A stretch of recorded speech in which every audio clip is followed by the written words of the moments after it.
I would like to talk about a core teaching in Islam, compassion. Compassion for self and compassion for others. The Quran has 114 chapters, and virtually every single chapter starts with a formula called the Basmallah. Bismillahir Rahmanir Rahim, meaning in the name of God, boundlessly compassionate, infinitely merciful.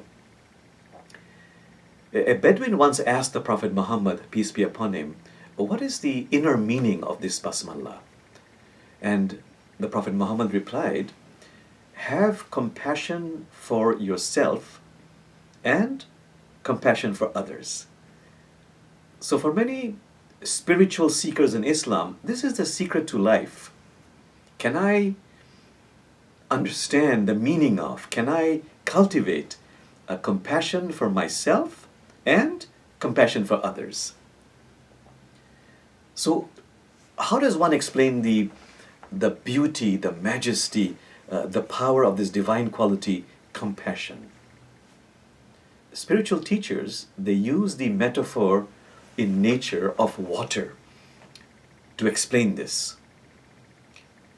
There is nothing as soft and yielding as water is, yet for overcoming the hardest, there is nothing as powerful as water is. Meaning, the person who is possessed of gentleness, kindness, mercy, is possessed of authentic strength.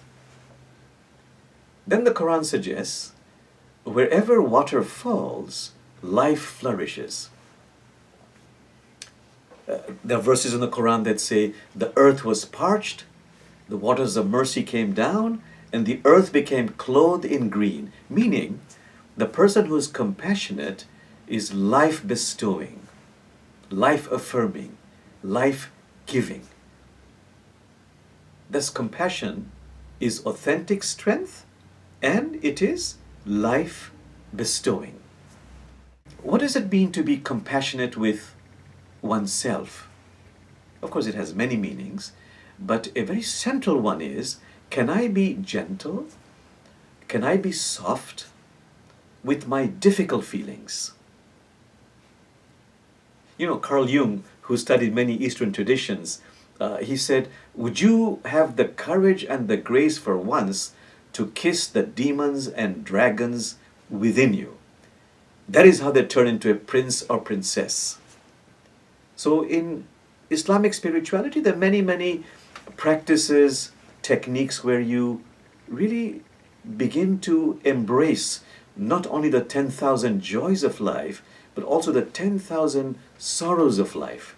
Which is why the 13th century sage Rumi said, he uttered actually, the dark thought, the shame, the malice, greet them at the door laughing, for each one has been sent as a guide from beyond. What does it mean to be compassionate with others?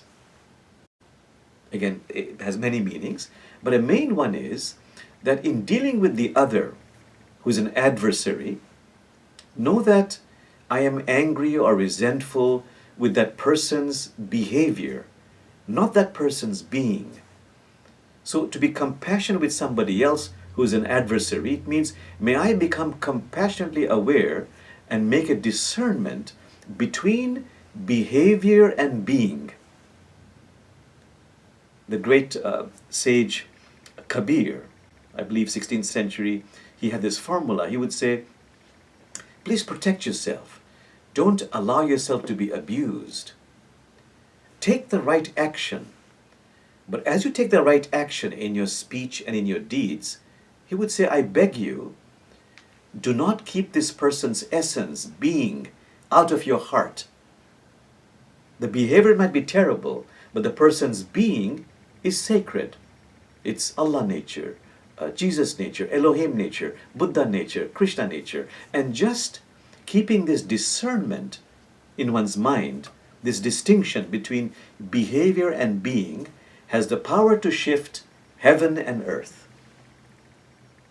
Lastly, let me end with a quotation by Rumi, who expressed, how should spring bring forth a garden on hard stone? Become earth, so you may grow flowers of many colors. For you have been a heart-breaking rock just once. Just once, for the sake of experiment, become earth. Thank you.